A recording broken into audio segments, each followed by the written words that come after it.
Hello my dear student, welcome back to my YouTube channel Subhash study centre. 2025 board exam की तैयारी करने वाले जितने भी मेरे प्यारे बच्चे कक्षा 10 में हैं, आप सभी के लिए मैं लेकर के आ चुका हूं आज के इस वीडियो में हिंदी विषय का बिल्कुल वायरल मॉडल पेपर। मेरे प्यारे बच्चों, इस वायरल मॉडल पेपर के सभी प्रश्नों का उत्तर मैं आपको बताऊंगा।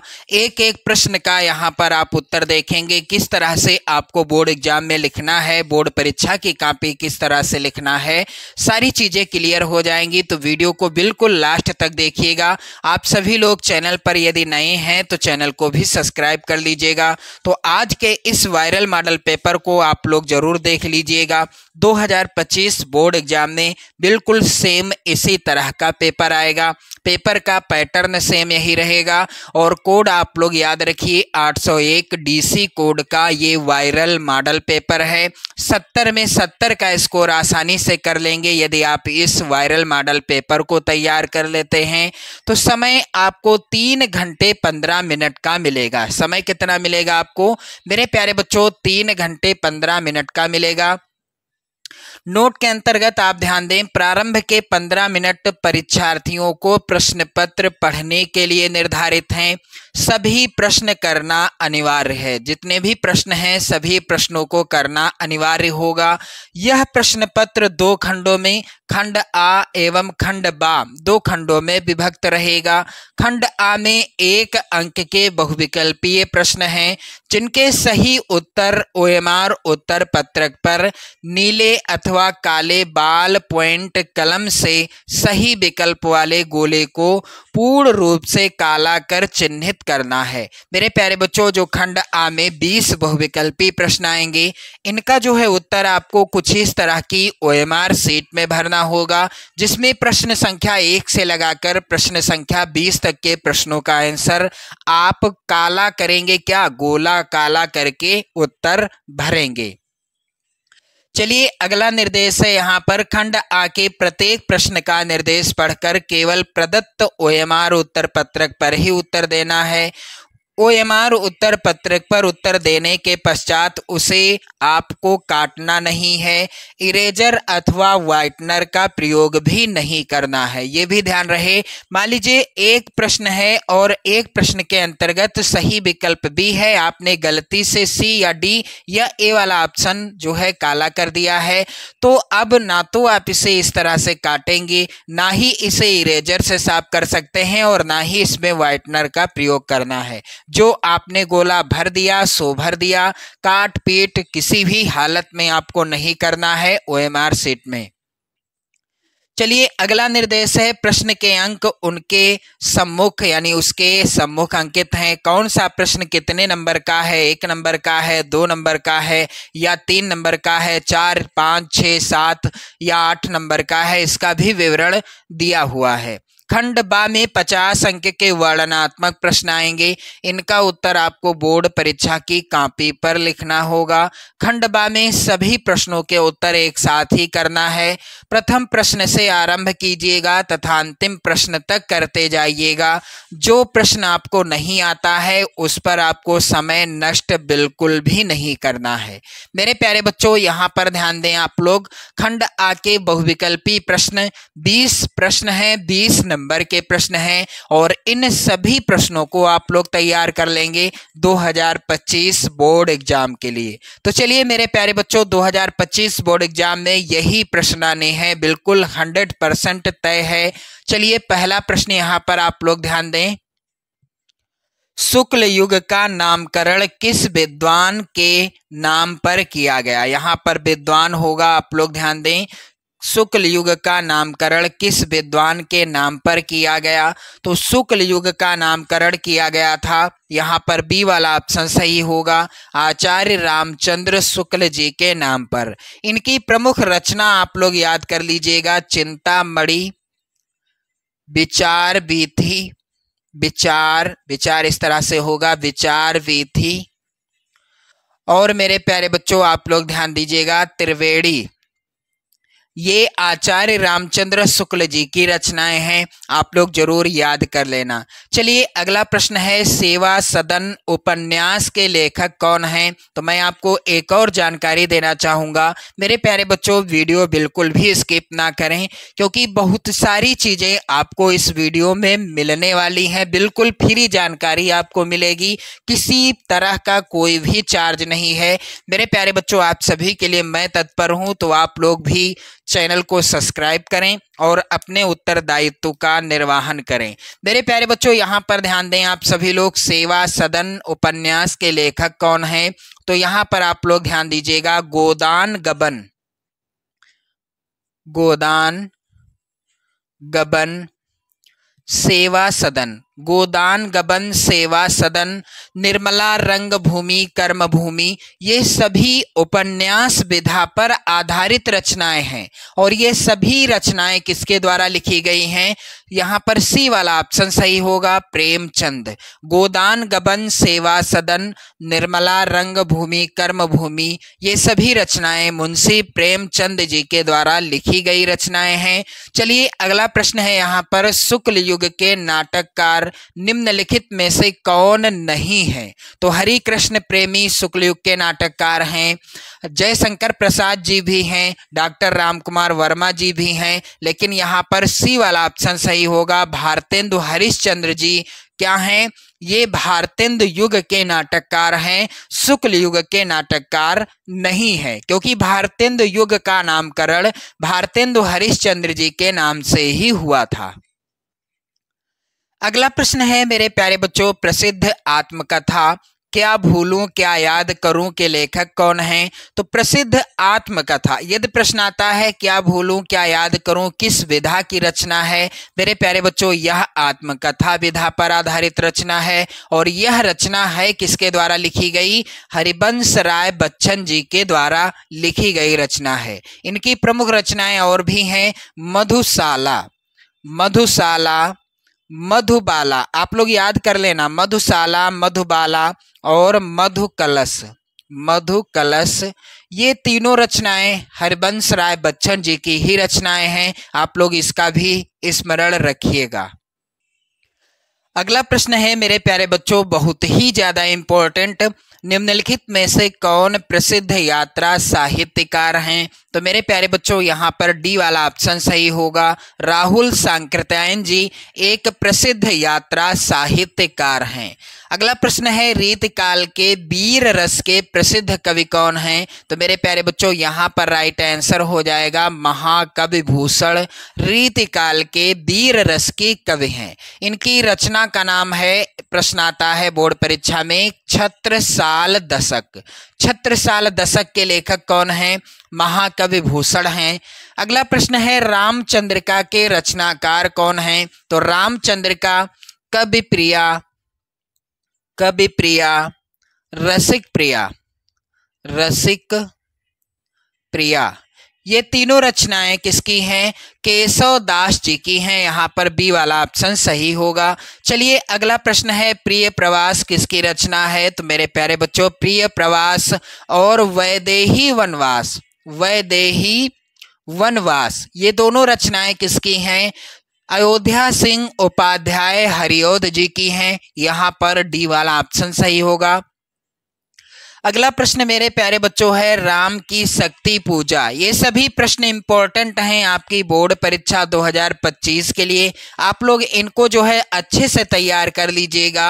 राम की शक्ति पूजा के रचनाकार कौन हैं? यहाँ पर राइट आंसर क्या हो जाएगा? सूर्यकांत त्रिपाठी निराला, सी वाला ऑप्शन सही होगा। आगे बढ़ते हैं मेरे प्यारे बच्चों, अगला प्रश्न मोस्ट इंपॉर्टेंट है, निम्नलिखित में से कौन प्रगतिवादी, यहाँ पर प्रगतिवादी होगा, आप लोग ध्यान दें, प्रगतिवादी युग का कवि नहीं है? तो यहाँ पर राइट आंसर होगा डी वाला ऑप्शन, भारतेंदु हरिश्चंद्र जी। ये भारतेंदु युग के कवि हैं, प्रगतिवादी युग के कवि ये नहीं हैं। अगला प्रश्न है, हास्य रस का स्थायी भाव क्या है? तो यहाँ पर ध्यान दें आप लोग, शोक किस रस का स्थायी भाव है? करुण रस का स्थायी भाव है। और रति किस रस का स्थायी भाव है? यह मेरे प्यारे बच्चों श्रृंगार रस का स्थायी भाव है। उत्साह वीर रस का स्थायी भाव है। और हास जो है यह किस रस का स्थायी भाव है? हास्य रस का स्थायी भाव है। तो यदि प्रश्न आता है कि करुण रस का स्थायी भाव क्या है, तो शोक होगा। श्रृंगार रस का स्थायी भाव रति होगा। हास्य रस का स्थायी भाव हास है और वीर रस का स्थायी भाव उत्साह है। तो यहाँ पर राइट आंसर क्या है? हास्य रस का स्थायी भाव हास है। बी वाला ऑप्शन सही है। चलिए अगला प्रश्न है, मनहु मानो जानो आदि क्या है? तो ये जो है वाचक शब्द किस अलंकार में प्रयुक्त होते हैं? तो आप लोग ये लाइन याद कर लें, बस आपका प्रश्न गलत नहीं होगा।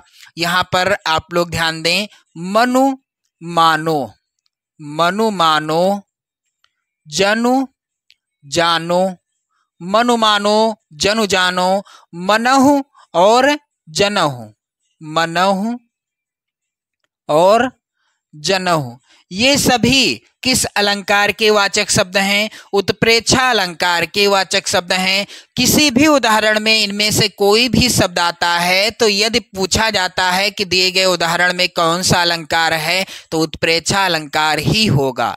अगला प्रश्न है, लिखकर लोहित लेख डूब गया दिन मणि आहा, व्योम सिंधु सखी देखी, तारक बुध बुध दे रहा।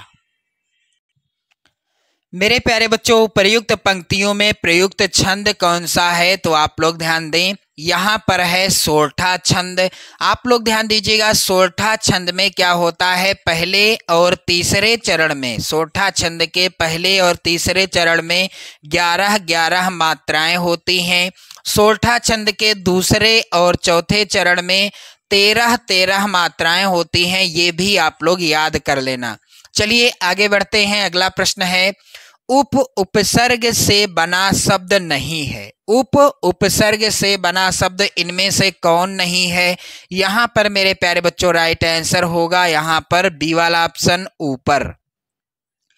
अगला प्रश्न है, दैनिक शब्द में किस प्रत्यय का प्रयोग हुआ है? तो दैनिक शब्द में मेरे प्यारे बच्चों इक प्रत्यय का प्रयोग हुआ है। यहाँ पर बी वाला ऑप्शन सही होगा। प्रश्न संख्या 16 है, त्रिवेणी में कौन सा समास है? तो मेरे प्यारे बच्चों त्रिवेणी में कौन सा समास है? यहाँ पर हो जाएगा द्विगु समास, क्योंकि पहला पद है संख्यावाची और बाकी जो है किसी समूह या समाहार का बोध करा रहा है, इसलिए यहाँ पर द्विगु समास है। अगला प्रश्न है, मेरे प्यारे बच्चों निम्नलिखित में से गंगा का पर्यायवाची नहीं है। इनमें से कौन है जो गंगा का पर्यायवाची नहीं है? तो भागीरथी गंगा का पर्यायवाची है, सुर सरिता भी गंगा का पर्यायवाची है, देव नदी भी गंगा का पर्यायवाची है, लेकिन कालिंदी क्या है? यह यमुना का पर्यायवाची है, गंगा का पर्यायवाची नहीं है। यहाँ पर सी वाला ऑप्शन सही होगा। चलिए अगला प्रश्न है, यहाँ पर भगवान तेरा भला करे अर्थ के आधार पर वाक्य का भेद बताइए। तो मेरे प्यारे बच्चों यहाँ पर अर्थ के आधार पर यह वाक्य कैसा है?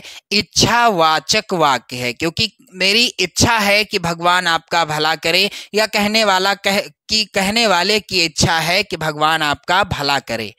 अगला प्रश्न है, तद नपुंसक लिंग शब्द का चतुर्थी विभक्ति एक वचन का रूप क्या होगा? इसका उत्तर होगा मेरे प्यारे बच्चों डी वाला ऑप्शन, तस्मय। अगला प्रश्न है, निम्नलिखित में से सर्वनाम है। तो दिए गए विकल्पों में से सर्वनाम क्या है? यहाँ पर सी वाला ऑप्शन सही होगा। वह क्या है? सर्वनाम है। अब बारी आती है यहाँ पर खंड बा, जिसमें पूछे जाएंगे वर्णनात्मक प्रश्न। प्रत्येक प्रश्न होगा, यहाँ पर आप लोग ध्यान दें, अंक भी लिखे होंगे, कौन सा प्रश्न कितने अंक का है। 50 नंबर का आएगा वर्णनात्मक प्रश्नों पर आधारित खंड बा। चलिए पहला प्रश्न यहाँ पर आप लोग ध्यान दें, निम्नलिखित गद्यांश पर आधारित 3 प्रश्नों का उत्तर दीजिए। तो मेरे प्यारे बच्चों आप सभी लोग यहाँ पर ध्यान देंगे, गद्यांश यहाँ पर पहला है और ये जो प्रश्न आएगा 6 नंबर का आएगा। पहला गद्यांश है, बहुत ही ज़्यादा इम्पोर्टेंट आपकी बोर्ड परीक्षा 2025 के लिए। गद्यांश इस प्रकार से है मेरे प्यारे बच्चों, विश्वास पात्र मित्र से बड़ी रक्षा रहती है। जिसे ऐसा मित्र मिल जाए उसे समझना चाहिए कि खजाना मिल गया। विश्वास पात्र मित्र जीवन की एक औषधि है। हमें अपने मित्रों से यह आशा रखनी चाहिए कि वह हमें उत्तम संकल्पों में से हमें दृढ़ करेंगे, दोषों और त्रुटियों से हमें बचाएंगे, हमारे सत्य, पवित्रता और मर्यादा के प्रेम को पुष्ट करेंगे। जब हम कुमार्ग पर पैर रखेंगे तब वह हमें सचेत करेंगे, जब हम हतोत्साहित होंगे तब वह हमें उत्साहित करेंगे। सारांश यह है कि वह हमें उत्तमता पूर्वक जीवन निर्वाह करने में हर प्रकार सहायता देंगे। चलिए, पहला प्रश्न मेरे प्यारे बच्चों है, उपर्युक्त गद्यांश का संदर्भ लिखिए। तो कैसे लिखना है आप सभी को? सबसे पहले मेरे प्यारे बच्चों आपको ध्यान देना है, सबसे पहले आप डालेंगे हेडिंग प्रश्नोत्तर संख्या। फिर गद्यांश के शुरुआत के शब्द यहाँ पर जैसे कि लिखे हैं मैंने काले पेन से, विश्वास पात्र मित्र से बड़ी, फिर यहाँ पर डैश डैश का निशान लगाते जाइएगा। और गद्यांश के लास्ट के शब्द क्या हैं? हर प्रकार सहायता देंगे। तो यहाँ पर काले पेन से हर प्रकार सहायता देंगे इस तरह से लिख दिया गया। फिर इसके बाद संदर्भ आपको हेडिंग डाल देना है। संदर्भ सेम इसी तरह से लिखा जाएगा मित्रता पाठ के कोई भी गद्यांश का। प्रस्तुत गद्यांश आचार्य रामचंद्र शुक्ल, आप काले पेन से लिखेंगे, द्वारा लिखित एवं हमारी पाठ्य पुस्तक हिंदी, आप काले पेन से लिखिएगा, के गद्य खंड भी आप काले पेन से लिखेंगे, में संकलित मित्रता पाठ का नाम आपको काले पेन से लिखना है, नामक निबंध से अवतरित है। तो इस तरह से मेरे प्यारे बच्चों आपको संदर्भ लिखना है। मित्रता पाठ का कोई भी गद्यांश आता है तो संदर्भ सेम इसी तरह से लिखना है। चलिए, दूसरा प्रश्न है, रेखांकित गद्यांश के रेखांकित अंश की व्याख्या कीजिए। तो रेखांकित अंश है क्या इस गद्यांश में? विश्वास पात्र मित्र से बड़ी रक्षा रहती है। जिसे ऐसा मित्र मिल जाए उसे समझना चाहिए कि खजाना मिल गया। विश्वास पात्र मित्र जीवन की एक औषधि है। मेरे प्यारे बच्चों, ये है इसका रेखांकित अंश। इस तरह से आपको हेडिंग डाल देना है, रेखांकित अंश की व्याख्या, काले पेन से। फिर नीले पेन से आपको क्या लिखना है? शुक्ल जी कहते हैं कि विश्वास पात्र मित्र हमारा सच्चा रक्षक होता है। ऐसा मित्र मिलना खजाना मिलने के समान है। विश्वास पात्र मित्र को हम जीवन रक्षक, संजीवनी, औषधि का नाम दे सकते हैं। औषधि शरीर के दोषों को दूर करती है और उत्तम मित्र मानसिक दोषों और बुराइयों को दूर करता है तथा हमें मानसिक व्याधियों से सर्वथा विमुक्त बनाता है। ये हो गई इसकी व्याख्या। चलिए, अगला प्रश्न है गद्यांश का, लेखक ने विश्वास पात्र मित्र की तुलना किससे और क्यों की है? तो चलिए इसका उत्तर आप लोग ध्यान दीजिएगा। यहाँ पर लेखक ने विश्वास पात्र मित्र की तुलना औषधि से की है। औषधि यानी दवाई से की है। जिस प्रकार औषधि बीमारी और विकारों को निजात दिलाती है, उसी प्रकार विश्वास पात्र मित्र औषधि के समान बुरे मार्ग पर चलने से बचाता है। तो ये हो गया इस गद्यांश का पूरा सैल्यूशन, सभी प्रश्नों का उत्तर। अथवा में भी गद्यांश है जो कि महत्वपूर्ण है आपकी बोर्ड परीक्षा के लिए। चलिए इसको भी सॉल्व करते हैं। गद्यांश क्या है? मानव मन सदा से ही अज्ञात के रहस्यों को खोलने और जानने समझने को उत्सुक रहा है। जहां तक कि नहीं पहुंच सकता था वहां वह कल्पना के पंखों पर उड़कर पहुंचा। उसकी अनगढ़ और अविश्वसनीय कथाएं उसे सत्य के निकट पहुंचाने में प्रेरणा शक्ति का काम करती रही। अंतरिक्ष युग का सूत्रपात 4 अक्टूबर 1957 को हुआ था, जब सोवियत रूस ने अपना पहला स्पुतनिक छोड़ा। प्रथम अंतरिक्ष यात्री बनने का गौरव यूरी गागरिन को प्राप्त हुआ। इस गद्यांश का पहला प्रश्न है, उपर्युक्त गद्यांश का संदर्भ लिखिए। सबसे पहले आपको करना क्या है, यदि आप इस अथवा वाले को हल कर रहे हैं तो इस तरह से हेडिंग डालिएगा आप लोग, प्रश्नोत्तर संख्या 1 अथवा या 21 अथवा, हो सकता है क्रम संख्या बदली हो। फिर गद्यांश के शुरुआत के शब्द काले पेन से लिखे जाएंगे, जैसे कि मानो मन सदा से ही, फिर डैश डैश डैश, लास्ट के शब्द क्या हैं, यूरी गागरिन को प्राप्त हुआ। इसके बाद संदर्भ हेडिंग डाली जाएगी। संदर्भ क्या होगा मेरे प्यारे बच्चों, इस गद्यांश का आप लोग ध्यान दें, क्योंकि पहला प्रश्न है उपयुक्त गद्यांश का संदर्भ लिखिए। तो यहाँ पर ध्यान दें आप लोग, प्रस्तुत गद्यांश हमारी पाठ्य पुस्तक हिंदी आप काले पेन से लिखिएगा, जैसे लिखा है सेम इसी तरह से लिखना है। कि गद्य खंड भी आप काले पेन से लिखेंगे। में संकलित श्री जय प्रकाश भारती, लेखक का नाम भी आपको काले पेन से लिखना है। द्वारा लिखित पाठ का नाम क्या है, पानी में चंदा और चांद पर आदमी नामक पाठ से या निबंध से अवतरित है। ये हो गया इसका जो है संदर्भ। इस पाठ का कोई भी गद्यांश आएगा तो संदर्भ सेम यही रहेगा। अगला प्रश्न है मेरे प्यारे बच्चों, गद्यांश के रेखांकित अंश की व्याख्या कीजिए। तो रेखांकित अंश क्या है, मानो मन सदा से ही अज्ञात के रहस्यों को खोलने और जानने समझने को उत्सुक रहा है। जहां तक नहीं पहुंच सकता था वहां वह कल्पना के पंखों से उड़कर पहुंचा। उसकी अनगढ़ और अविश्वसनीय कथाएं उसे सत्य के निकट पहुंचाने में प्रेरणा शक्ति का काम करती रही। चलिए इसकी व्याख्या क्या हो जाएगी, रेखांकित अंश की व्याख्या आप लोग ध्यान दें, इस तरह से हेडिंग डाल देना है। लेखक कहता है कि मनुष्य मन प्राचीन काल से ही नई नई बातों को जानने के लिए उत्सुक रहा है। वह सदा अनजाने रहस्यों को सुलझाकर उन्हें जानने और समझने में अपनी शक्ति का उपयोग करता रहा है। जहां तक संभव हुआ मानव ने अपनी कल्पना द्वारा उसे जानने की चेष्टा की। उसने अज्ञात रहस्यों के विषय में अनेक कल्पनाओं का निर्माण किया। चाहे मनुष्य को वह कल्पनाएं सत्य से परे निराधार मालूम पड़ी, लेकिन वह उन्हीं कल्पनाओं को साकार करने का प्रयास करता रहा और उनसे ही सत्य के निकट पहुंचने की प्रेरणा प्राप्त करता रहा। चलिए अगला प्रश्न है इस गद्यांश का मेरे प्यारे बच्चों, अंतरिक्ष युग का सूत्रपात कब हुआ। तो चलिए इसका उत्तर आप यहाँ पर स्पष्ट गद्यांश में देख सकते हैं। अंतरिक्ष युग का सूत्रपात कब हुआ, यहाँ पर आप लोग ध्यान दें। अंतरिक्ष युग का सूत्रपात सोवियत रूस के द्वारा पहले स्पुतनिक को छोड़े जाने की तिथि 4 अक्टूबर 1957 से हुआ। अगला प्रश्न है मेरे प्यारे बच्चों, निम्नलिखित में से किसी एक पद्यांश पर आधारित सभी प्रश्नों का उत्तर दीजिए। तो ये भी प्रश्न आएगा कितने नंबर का, 6 नंबर का आएगा। पद्यांश पर आधारित आपको किसी एक पद्यांश का जो है सभी प्रश्नों के उत्तर देना है। तो यहाँ पर आप लोग ध्यान दें, सबसे ज्यादा इंपॉर्टेंट पद्यांश है आपकी बोर्ड परीक्षा 2025 के लिए। ऊधो मन न भये 10-20, एक हुतों सो गयो श्याम संग को अवराधे ईस।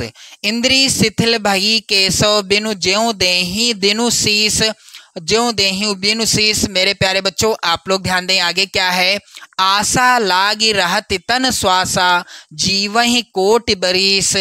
तुम तो सखा श्याम सुंदर के सकल जोग के ईस। सूर हमारे नंद नंदन बिनु और नहीं जगदीश। पद्यांश का पहला प्रश्न है, उपर्युक्त पद्यांश का संदर्भ लिखिए। तो कैसे लिखना है आपको संदर्भ किसी भी पद्यांश का, सबसे पहले प्रश्नोत्तर संख्या 2 आप लोग ध्यान दें। फिर पद्यांश जो भी आप हल करेंगे उसके शुरुआत के शब्द काले पेन से लिखेंगे, जैसे कि यहाँ पर है ऊधो मन ना भय, फिर डैश डैश डैश का निशान लगाते जाएंगे और लास्ट के शब्द हैं और नहीं जगदीश, आप देख सकते हैं और नहीं जगदीश। फिर इसके बाद आप जो है यहाँ पर आगे देखेंगे, पहला प्रश्न है उपर्युक्त पद्यांश का संदर्भ लिखिए। तो कैसे लिखना है आप सभी को संदर्भ, आप लोग यहां पर ध्यान दीजिएगा। इस तरह से आप हेडिंग डालेंगे संदर्भ। संदर्भ क्या होगा, प्रस्तुत पद्यांश सूरदास, रचनाकार का नाम आप काले पेन से लिखेंगे। द्वारा रचित सूर सागर भी आप काले पेन से लिखेंगे। यदि सूरदास जी का कोई भी पद आता है आपकी बोर्ड परीक्षा में तो संदर्भ सेम यही रहेगा। नामक ग्रंथ से हमारी पाठ्य पुस्तक हिंदी काले पेन से के काव्यखंड भी काले पेन से लिखा जाएगा। में संकलित पाठ का या शीर्षक का नाम भी आप काले पेन से लिखेंगे। शीर्षक का नाम क्या है? पद शीर्षक से अवतरित है। इसके बाद आप प्रसंग जरूर लिखेंगे।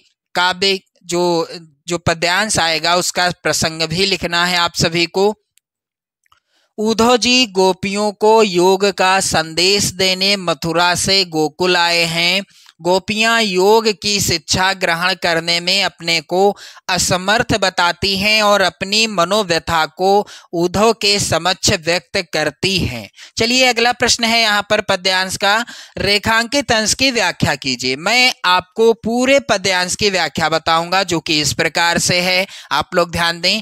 गोपियां उद्धव जी से कहती हैं कि हे उद्धव, हमारे मन 10-20 नहीं हैं। सभी की तरह हमारे पास भी एक मन था और वह श्री कृष्ण के साथ चला गया है। अतः हम मन के बिना तुम्हारे बताए गए निर्गुण ब्रह्म की आराधना कैसे करें? श्री कृष्ण के बिना हमारी सारी इंद्रियां निष्क्रिय हो गई हैं और हमारी दशा बिना सिर के प्राणी जैसी हो गई है। हम कृष्ण के बिना मृतवत हो गई हैं। जीवन के लक्षण के रूप में हमारी श्वास केवल क्या है? इस आशा में चल रही है कि श्री कृष्ण मथुरा से अवश्य लौटेंगे और हमें उनके दर्शन प्राप्त हो जाएंगे। श्री कृष्ण के लौटने की आशा के सहारे तो हम करोड़ों वर्षों तक जीवित रह लेंगी। गोपियां उद्धव जी से कहती हैं कि हे उद्धव, तुम तो कृष्ण के अभिन्न मित्र हो और संपूर्ण योग विद्या तथा मिलन के उपायों के ज्ञाता हो। यदि तुम चाहो तो हमारा योग अर्थात मिलन अवश्य करा सकते हो। सूरदास जी कहते हैं कि गोपियां उद्धव से कह रही हैं कि हम तुम्हें यह स्पष्ट बता देना चाहती हैं कि नंद श्री कृष्ण यानी नंद जी के पुत्र श्री कृष्ण को छोड़कर हमारा कोई आराध्य नहीं है। हम तो उन्हीं की परम उपासिका हैं। अगला प्रश्न है मेरे प्यारे बच्चों। इंद्री शिथिल भई केशव बिनु ज्यों देहि बिनु शेष। उपर्युक्त पंक्ति में प्रयुक्त अलंकार कौन सा है? तो यहाँ पर उपमा दी गई है यानी तुलना की गई है, क्योंकि इंद्रियां उसी प्रकार से शिथिल हो गई हैं जिस प्रकार से बिना सिर के कोई शरीर बेकार हो जाता है। उसी प्रकार से श्री कृष्ण के बिना हमारी भी इंद्रियां शिथिल या अथवा में भी पद्यांश है मेरे प्यारे बच्चों, आप लोग ध्यान देना। यहाँ पर ये पद्यांश भी वेरी इंपॉर्टेंट है। कह रहा है विश्वत रेखा का वासी जो जीता है नित हाँफ हाँफ कर, रखता है अनुराग अलौकिक वह भी अपनी मातृभूमि पर। ध्रुववासी जो हिम में तम में जी लेता है कांप कांप कर, वह भी अपनी मातृभूमि पर कर देता है प्राण निछावर। चलिए यहाँ पर इसका प्रश्न पहला क्या है कि प्रस्तुत पद्यांश का संदर्भ लिखिए। चलिए प्रश्नोत्तर संख्या 2 अथवा इसका भी मैं आपको उत्तर बताऊंगा। सबसे पहले हम क्या करेंगे, पद्यांश के शुरुआत के शब्दों को काले पेन से लिख देंगे जैसा कि यहाँ पर लिखा है। फिर डैश डैश डैश का निशान लगाते जाएंगे और लास्ट के शब्द क्या हैं? प्राण निछावर। इनको भी काले पेन से लिख दिया जाएगा। इसके बाद संदर्भ आपको हेडिंग डाल देना है। प्रस्तुत काव्य पद्यांश या काव्य पंक्तियां होगा। यहाँ पर प्रस्तुत काव्य पंक्तियां हमारी पाठ्य पुस्तक हिंदी काले पेन से लिखना है। कि काव्यखंड भी काले पेन से लिखना है। में संकलित राम नरेश त्रिपाठी, रचनाकार का नाम काले पेन से लिखना है। द्वारा रचित स्वदेश प्रेम, रचनाकार का नाम और शीर्षक का नाम यानी पाठ का नाम भी आपको काले पेन से ही लिखना है। शीर्षक कविता से अवतरित है। चलिए प्रसंग क्या होगा? राम नरेश त्रिपाठी जी कहते हैं कि मातृभूमि के प्रति मनुष्य का प्रेम स्वाभाविक है। चलिए आप लोग ध्यान दीजिएगा। अगला जो प्रश्न है इस पद्यांश का जो कि इस प्रकार से है, रेखांकित अंश की व्याख्या कीजिए। प्रत्येक प्रश्न 2 नंबर का है, आप लोग ध्यान देना। कोई एक पद्यांश आपको हल करना है, 6 नंबर आपको मिलेंगे, लेकिन मैं दोनों पद्यांश हल करके आपको बता रहा हूं। तो चलिए मेरे प्यारे बच्चों, और इस पद्यांश की जो यहाँ पर पद्यांश है, इस पूरे पद्यांश की व्याख्या आपको बताऊंगा। विषुवत रेखा का वासी जो जीता है नित हाँफ हाँफ कर, रखता है अनुराग अलौकिक वह भी अपनी मातृभूमि पर। मेरे प्यारे बच्चों, यहाँ पर ध्यान दें, राम नरेश त्रिपाठी जी देश प्रेम की महत्ता बताते हुए अपने देशवासियों से कहते हैं कि हे बंधुओं, जो व्यक्ति भूमध्य रेखीय प्रदेश में रहते हैं वह गर्मी की अधिकता के कारण हाँफ हाँफ कर जीते हैं, फिर भी वह लोग अपनी मातृभूमि से अलौकिक प्रेम करते हैं। दूसरी ओर वह लोग हैं जो ध्रुव प्रदेश में निवास करते हैं, उनकी दशा पर ध्यान दो, वहां सदैव बर्फ जमी रहती है तथा 6 महीने तक सूर्य के दर्शन नहीं होते। उस घोर अंधकार में शीत के कारण कांप कांप कर वह लोग जीवन बिताते हैं, वह भी अपनी मातृभूमि पर प्राणों का बलिदान कर देते हैं। मेरे प्यारे बच्चों, आप लोग ध्यान दें, इस पद्यांश का अगला प्रश्न है यहाँ पर, अनुराग अलौकिक तथा हिम में तम में कौन सा अलंकार है? तो यहाँ पर आप लोग ध्यान दीजिएगा, यहाँ पर है कौन सा अलंकार? उक्त पंक्तियों में अनुप्रास अलंकार है, ये हो गया इसका उत्तर। चलिए अगला प्रश्न है, निम्नलिखित में से किसी एक संस्कृत गद्यांश का संदर्भ सहित हिंदी में अनुवाद कीजिए। तो यहाँ पर 5 नंबर का प्रश्न आया है, 5 नंबर का आएगा। मेरे प्यारे बच्चों, सबसे इम्पोर्टेंट गद्यांश है आपकी बोर्ड परीक्षा 2025 के लिए, जो कि इस प्रकार से है, वाराणसी सुविख्याता प्राचीना नगरी। ये मेरे प्यारे बच्चों इस तरह से सॉल्व करेंगे आप लोग। प्रश्नोत्तर संख्या 3, यहाँ पर गद्यांश के शुरुआत के शब्द क्या हैं? वाराणसी सुविख्याता प्राचीना, फिर डैश डैश डैश का निशान लगाएंगे। लास्ट के शब्द क्या हैं? बहुप्रशंसन्ते। तो यहाँ पर आप लोग ध्यान दीजिएगा, लास्ट के शब्दों को लिख दिया गया है। इसके बाद आपको लिखना है संदर्भ। संदर्भ हेडिंग डालेंगे आप सभी लोग, और इस तरह से संदर्भ लिखा जाएगा। वाराणसी पाठ का कोई भी गद्यांश यदि आता है आपकी बोर्ड परीक्षा में, प्रस्तुत संस्कृत गद्यावतरण हमारी पाठ्य पुस्तक हिंदी आप काले पेन से लिखेंगे, के संस्कृत खंड भी आप काले पेन से लिखेंगे, के अंतर्गत वाराणसी नामक पाठ से उद्धृत है, पाठ का नाम भी आप काले पेन से लिखेंगे। फिर यदि आप चाहते हैं तो प्रसंग लिखिए, अन्यथा नहीं लिखते हैं तो भी कोई बात नहीं है। यदि आप लिख देते हैं तो बड़ी अच्छी बात है। प्रसंग क्या होगा? इस गद्यांश में वाराणसी के ऐतिहासिकता तथा अवस्थिति के विषय में बताया गया है। हिंदी अनुवाद क्या होगा? वाराणसी बहुत प्रसिद्ध नगरी है। यह स्वच्छ जल की तरंगों से युक्त गंगा के किनारे स्थित है। इसके घाटों की घुमावदार पंक्ति श्वेत चांदनी में बहुत सुंदर लगती है। असंख्य यात्री भ्रमण करने के लिए दूर देश से प्रतिदिन यहाँ आते हैं और इसके घाटों की शोभा देखकर इसकी बहुत प्रशंसा करते हैं। चलिए यहाँ पर अथवा में जो गद्यांश है, ये गद्यांश भी 2025 के लिए सबसे ज्यादा इम्पोर्टेंट है। अथवा में गद्यांश है, मानव जीवनस्य संस्करणम संस्कृति। मेरे प्यारे बच्चों, प्रश्नोत्तर संख्या 3 अथवा इस तरह से हेडिंग डालना है, और सबसे पहले गद्यांश के शुरुआत के शब्द क्या होंगे? मानव जीवनस्य, फिर डैश डैश डैश डैश का निशान, लास्ट के शब्द हैं अस्माकम संस्कृति। संदर्भ क्या हो जाएगा? प्रस्तुत संस्कृत गद्यांश हमारी पाठ्य पुस्तक हिंदी आप काले पेन से लिखिएगा, के संस्कृत खंड भी आप काले पेन से लिखेंगे, के अंतर्गत पाठ का नाम क्या है? भारतीय संस्कृति नामक पाठ से उद्धृत है। प्रसंग क्या हो जाएगा? इसमें भारतीय संस्कृति के स्वरूप और महत्व पर प्रकाश डाला गया है। चलिए इसका हिंदी अनुवाद क्या हो जाएगा? मानव जीवन का संस्कार करना ही संस्कृति कहलाता है। हमारे पूर्वजों ने मानव जीवन का संस्कार करने के लिए बहुत प्रयत्न किया था। उन्होंने हमारे जीवन के संस्कार के लिए जिन आचारों विचारों का प्रदर्शन किया, वही सब हमारी क्या है? संस्कृति है। चलिए अगला प्रश्न मेरे प्यारे बच्चों है, दिए गए गए संस्कृत पद्यांश में से किसी एक का संदर्भ सहित हिंदी में अनुवाद करना है। 5 नंबर का प्रश्न आएगा। मेरे प्यारे बच्चों, एक पद्यांश ही सॉल्व करना है, लेकिन मैं आपको दोनों पद्यांश सॉल्व करके बताऊंगा, क्योंकि दोनों पद्यांश 2025 बोर्ड एग्जाम के लिए सबसे ज्यादा इंपॉर्टेंट हैं। तो मेरे प्यारे बच्चों, यहां पर ध्यान दो आप सभी। अपदो दूरगामी चा साक्षरो नाचा पंडिता अमुखा स्फुट वक्ता चा यो जानात सह पंडिता।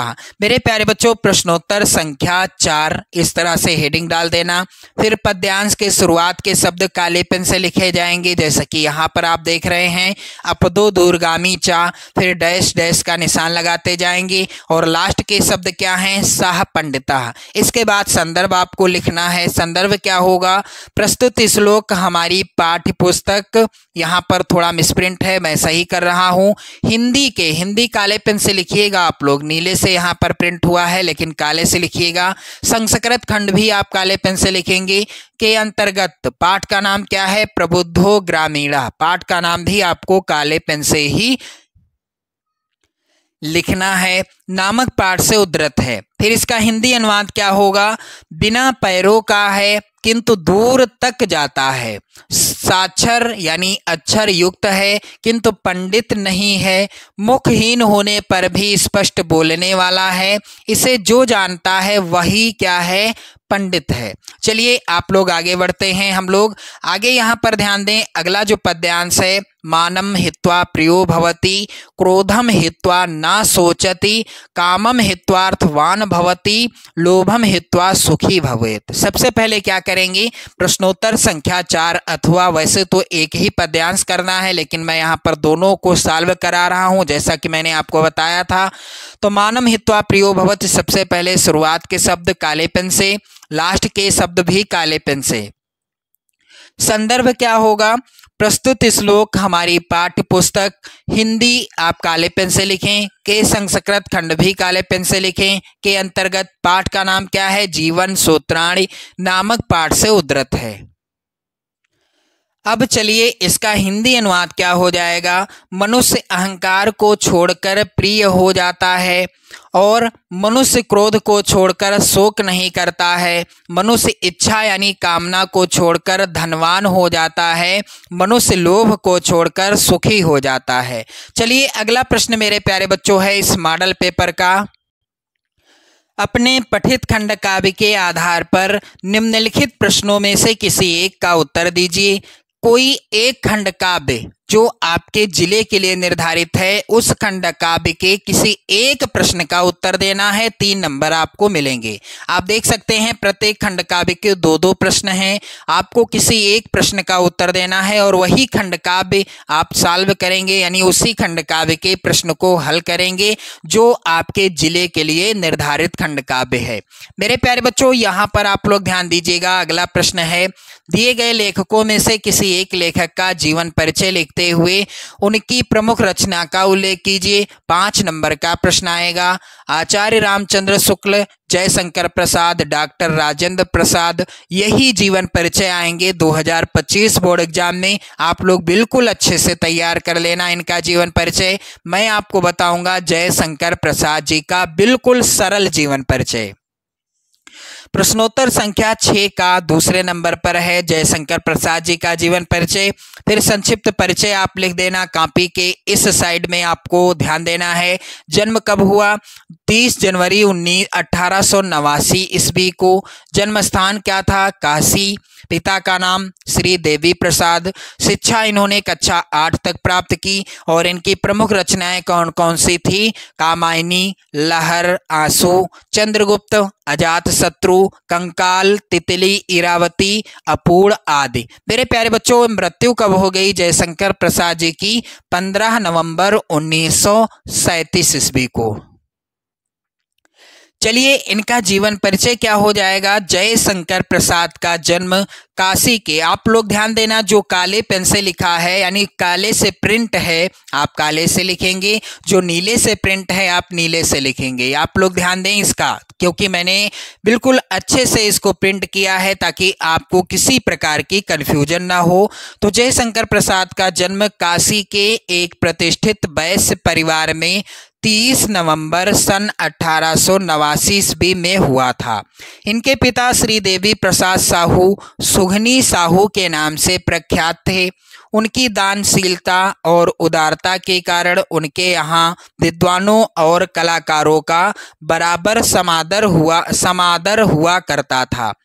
इनकी शिक्षा का प्रारंभ घर पर ही हुआ, यानी घर पर ही हुआ था। जयशंकर प्रसाद जी की शिक्षा का प्रारंभ संस्कृत, फारसी, उर्दू और हिंदी की शिक्षा इन्होंने घर पर ही स्वाध्याय से प्राप्त की। कुछ समय के लिए स्थानीय क्वींस कॉलेज में नाम लिखवाया गया, किंतु वहां 8वीं कक्षा से ऊपर नहीं पढ़ सके। 12 वर्ष की अल्पायु में इनके पिता का देहांत हो गया। इनका अधिकांश जीवन काशी में बीता। जयशंकर प्रसाद जी की आयु जब केवल 12 वर्ष की थी तभी इनके पिता का देहांत हो गया। यक्ष्मा अर्थात टीबी, जिसे क्षय रोग या तपेदिक भी कहते हैं, के कारण प्रसाद जी का देहांत 15 नवंबर 1937 को हो गया। अब इनकी रचनाओं के नाम लिखना है। वैसे तो एक रचना का नाम लिखना है, कंकाल, तितली और लहर, ये इनकी रचनाएं हैं। किसी एक रचना का नाम आप लिख देंगे। चलिए अगला प्रश्न है मेरे प्यारे बच्चों, यहाँ पर दिए गए कवियों में से किसी एक कवि का जीवन परिचय देते हुए उनकी एक प्रमुख रचना का उल्लेख कीजिए। मेरे प्यारे बच्चों 5 नंबर का ये भी प्रश्न आएगा। तो महाकवि सूरदास, बिहारी लाल और श्याम नारायण पांडे, ये तीनों जीवन परिचय 2025 बोर्ड एग्जाम में 100% आएंगे। आप लोग तैयार कर लेना। वैसे मैं आपको बिहारी लाल जी का जीवन परिचय बिल्कुल आसान शब्दों में बताऊंगा। तो यहाँ पर आप लोग ध्यान दें, प्रश्नोत्तर संख्या 6 खा बिहारी लाल। संक्षिप्त परिचय क्या हो जाएगा? जन्म कब हुआ? सन 1603 ईस्वी में। जन्म स्थान क्या था? बसुआ, गोविंदपुर। इनके पिता का नाम पंडित केशव राय चौबे था। बिहारी लाल को किसने आश्रय दिया? राजा जयसिंह के दरबार में बिहारी लाल को आश्रय मिला। शिक्षा इन्होंने ग्वालियर में प्राप्त की। रचना इनकी एकमात्र है बिहारी सतसई, जिसमें 719 दोहे हैं और इस एकमात्र रचना से ही ये रीतिकाल के प्रमुख कवि हो गए। इन्होंने ब्रजभाषा में रचनाएं की हैं। रचना की है शैली मुक्तक शैली है और मृत्यु कब हो गई? सन 1663 ईस्वी में। चलिए मेरे प्यारे बच्चों, इनका जीवन परिचय बिल्कुल आसानी से समझेंगे आप लोग।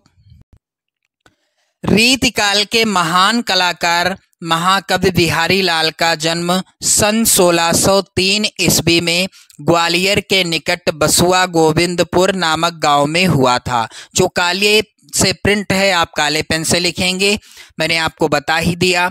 यह मथुरा के चौबे थे। इनके पिता का नाम केशव राय था। 8 वर्ष की आयु में इनके पिता इन्हें अपने साथ ओरछा बुंदेलखंड ले गए। इनके गुरु आचार्य केशवदास थे। बिहारी का बचपन ओरछा में बीता। युवावस्था में ये अपनी ससुराल मथुरा जाकर रहने लगे थे, किंतु ससुराल में बिहारी लाल को उचित सम्मान नहीं मिला। इस कारण ये वहां से कन्नौज के राजा मिर्जा जयसिंह के दरबार में चले गए। वहां इन्हें पर्याप्त सम्मान मिला। कहते हैं कि उस समय राजा अपनी छोटी रानी के प्रेम पास में फंसे हुए थे। वह राजकाज की सब चिंता छोड़कर हर समय अपने महल में पड़े रहते थे। तब बिहारी ने राजा के पास एक दोहा लिखकर भेजा, नहीं पराग नहीं मधुर मधु नहीं विकास यही काल, अली कली ही सौ विंध्यो आगे कौन हवाल। इस एक ही दोहे ने राजा की आंखें खोल दी। वह ठीक से राज्य की देखभाल करने लगे। दरबारी जीवन में बिहारी को बहुत सम्मान मिला। कहा जाता है कि राजा जयसिंह बिहारी को प्रत्येक दोहे की रचना पर एक स्वर्ण मुद्रा अर्थात असरफी पुरस्कार देते थे। सन 1663 ईस्वी में इस महाकवि का परलोकवास हो गया। इनकी एकमात्र रचना है बिहारी सतसई। मेरे प्यारे बच्चों, चलिए आगे बढ़ते हैं और अगला प्रश्न है इस प्रकार से, अपनी पाठ्य पुस्तक में से कंठस्थ कोई एक श्लोक लिखिए जो इस प्रश्न पत्र में ना आया हो। 2 नंबर का प्रश्न है और आप श्लोक वही लिखेंगे जो पेपर में पूछा ना गया हो। चलिए यहाँ पर इसका उत्तर आप लोग ध्यान दें। प्रश्नोत्तर संख्या 7, सर्वे भवन्तु सुखिनः, सर्वे सन्तु निरामयाः, सर्वे भद्राणि पश्यन्तु, मा कश्चित् दुख भाग भवेत्। ये श्लोक नहीं आया है इस मॉडल पेपर में, इसलिए यहाँ पर लिखा गया है। चलिए अगला प्रश्न है मेरे प्यारे बच्चों, निम्नलिखित प्रश्नों में से किन्हीं 2 प्रश्नों का उत्तर संस्कृत में देना है और ये 2 नंबर बिल्कुल क्लियर कर लेने हैं। तो यहाँ पर आप लोग ध्यान दें, कुत्र मरणम मंगलम भवति, कहाँ मरना मंगलकारी होता है। वानरसस्याम मरणम मंगलम भवति। वैसे तो 2 प्रश्न ही सॉल्व करने हैं, मैंने चारों का उत्तर आपको बताया है, यहाँ पर ध्यान दें आप लोग। अगला प्रश्न है, पुरुराजः केन सह युद्धम अकरोत्, यानी पुरुराज ने किसके साथ युद्ध किया। तो पुरुराजः अलछेद्रेण सह युद्धम अकरोत्, यानी पुरुराज ने सिकंदर के साथ युद्ध किया। अगला प्रश्न है, ज्ञानम कुत्र संभवति, ज्ञान कहाँ संभव होता है। तो ज्ञानम सर्वत्र संभवति, यानी ज्ञान सभी जगह संभव है। अगला प्रश्न है मेरे प्यारे बच्चों, अस्माकं संस्कृते का नियमः। तो मेरे प्यारे बच्चों इसका उत्तर आप लोग ध्यान दें। अस्माकं संस्कृते नियमः पूर्व कर्मम तदनंतरम फलम इति अस्ति। तो ये हो गया इसका उत्तर। चलिए अगला प्रश्न है, निम्नलिखित में से किसी एक विषय पर निबंध लिखिए। 7 नंबर का प्रश्न आएगा। मेरे प्यारे बच्चों, जल है तो कल है, इस विषय पर निबंध तैयार कर लेना। विज्ञान अभिशाप या वरदान, स्वदेश प्रेम या देश प्रेम, प्रदूषण की समस्या और समाधान, ये सभी विषय बहुत ही ज़्यादा इम्पोर्टेंट हैं 2025 बोर्ड एग्जाम के लिए।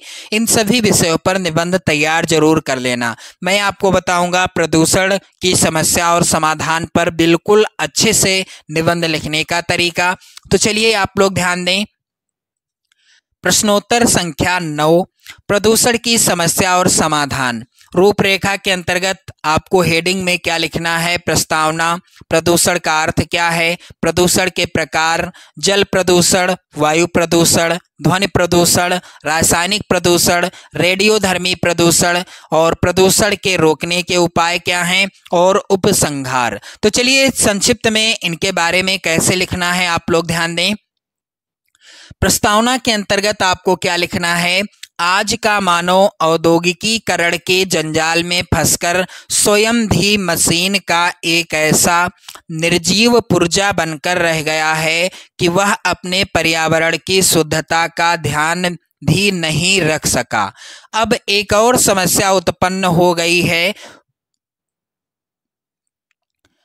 प्रदूषण की समस्या। इस समस्या की ओर आजकल सभी देशों का ध्यान केंद्रित है।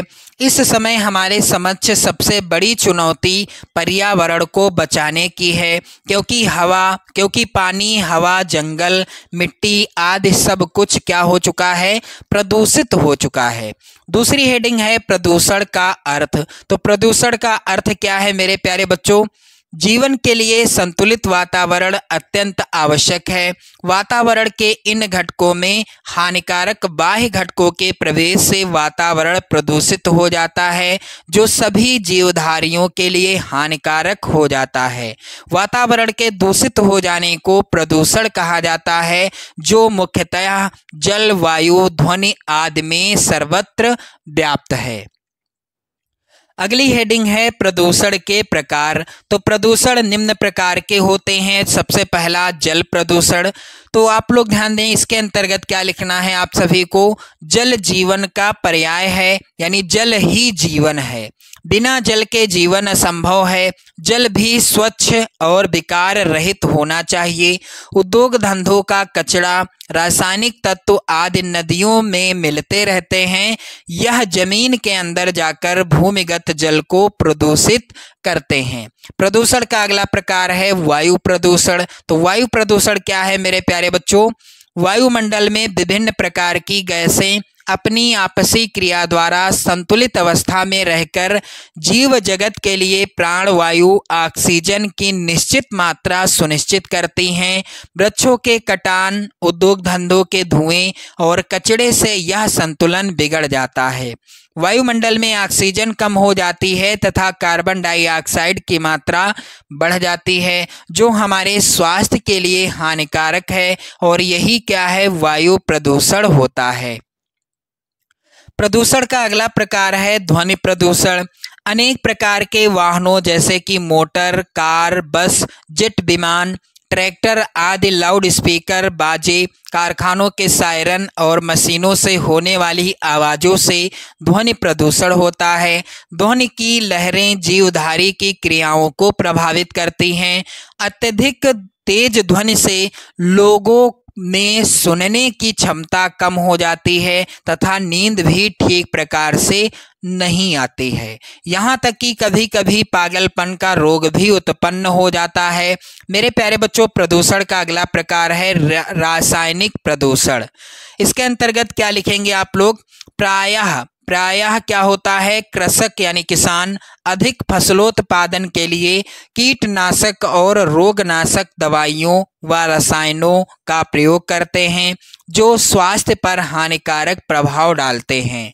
आधुनिक पेस्टिसाइड का अंधाधुंध प्रयोग भी लाभ के स्थान पर क्या पहुंचा रहा है, हानि पहुंचा रहा है। प्रदूषण का अगला प्रकार है रेडियोधर्मी प्रदूषण। परमाणु शक्ति उत्पादन केंद्रों और परमाणविक परीक्षण से भी जल, वायु तथा पृथ्वी का प्रदूषण होता है। परमाणु विस्फोट के स्थान पर तापमान या तापक्रम इतना अधिक हो जाता है कि धातु तक पिघल जाती है, जो आज की पीढ़ी के लिए ही नहीं अपितु आने वाली पीढ़ियों के लिए भी हानिकारक है। मेरे प्यारे बच्चों, आप लोग ध्यान दें, अगली हेडिंग क्या है, प्रदूषण रोकने के उपाय। तो प्रदूषण रोकने के उपाय क्या हैं? प्रदूषण को रोकने के लिए व्यक्तिगत और सरकारी दोनों ही स्तरों पर प्रयास किए जाने आवश्यक हैं।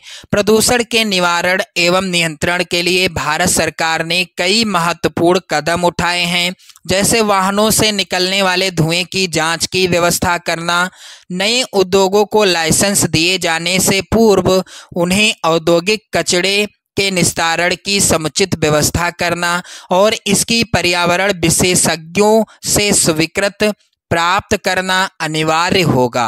वनों की अनियंत्रित कटाई को रोकने के लिए कठोर नियम बनाया जाना भारत सरकार के महत्वपूर्ण कार्यशैली हैं। उपसंहार के अंतर्गत आपको क्या लिखना है, सरकार प्रदूषण के रोकथाम के लिए पर्याप्त सजग है। पर्यावरण के प्रति जागरूकता से ही हम और अधिक अच्छा एवं स्वस्थ जीवन जी सकेंगे और आने वाली पीढ़ी को प्रदूषण के अभिशाप से मुक्ति दिला सकेंगे। तो ये हो गया निबंध। अब मेरे प्यारे बच्चों, अंतिम प्रश्न है इस मॉडल पेपर का। प्रश्न है प्रश्न संख्या 10, अखिल भारतीय वाद प्रतिवाद प्रतियोगिता में प्रथम पुरस्कार विजेता मित्र को एक बधाई पत्र लिखिए। 4 नंबर का प्रश्न आएगा। अथवा अपनी विशेष रुचियों का उल्लेख करते हुए अपने मित्र को एक पत्र लिखिए। मेरे प्यारे बच्चों, यहाँ पर मैं आपको इसका उत्तर बताऊंगा। अखिल भारतीय वाद विवाद प्रतियोगिता में प्रथम पुरस्कार विजेता मित्र को बधाई पत्र कैसे लिखना है। प्रश्नोत्तर संख्या 10 आप हेडिंग डालेंगे। इसके बाद आप यहाँ पर इस साइड में लिख सकते हैं C42 वसंत विहार नई दिल्ली। फिर इसके बाद आप यहाँ पर लिखेंगे, प्रिय मित्र, आज सुबह तुम्हारे अखिल भारतीय वाद विवाद प्रतियोगिता में प्रथम पुरस्कार प्राप्त करने की खबर सुनकर मुझे अत्यंत हर्ष हुआ। तुम्हारी इस शानदार सफलता पर मैं तुम्हें हार्दिक बधाई देता हूँ। लड़कियाँ लिखेंगी, देती हूँ। तुम्हारी प्रतिभा और लगन हमेशा से ही प्रेरणादायक रही है। वाद विवाद में तुम्हारी तार्किक सोच, अभिव्यक्ति कौशल और विषयों पर गहन समझ ने तुम्हें यह विजय दिलाई है। तुम्हारी इस जीत ने न केवल तुम्हारा बल्कि हमारे विद्यालय और परिवार का भी नाम रोशन किया है।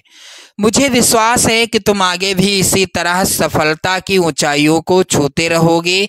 तुम्हारे उज्जवल भविष्य के लिए मेरी शुभकामनाएं सदैव तुम्हारे साथ हैं। तुम्हारा मित्र या सहेली रोहन या विशाखा। ध्यान रहे आपको अपना नाम बोर्ड एग्जाम की कॉपी पर नहीं लिखना है, किसी और का नाम आप लिख सकते हैं। मेरे प्यारे बच्चों, इस तरह से आपने देखा हिंदी विषय के मॉडल पेपर का पूरा सॉल्यूशन, पूरे प्रश्नों को मैंने सॉल्व कराया है। तो वीडियो को लाइक कर दें, शेयर कर दें। चैनल पर यदि आप नए हैं तो चैनल को भी सब्सक्राइब कर लें। इसी तरह से मैं आपको 2025 बोर्ड एग्जाम की धुआंधार तैयारी करा रहा हूं। आप लोग चैनल के साथ जुड़ें। जय हिंद।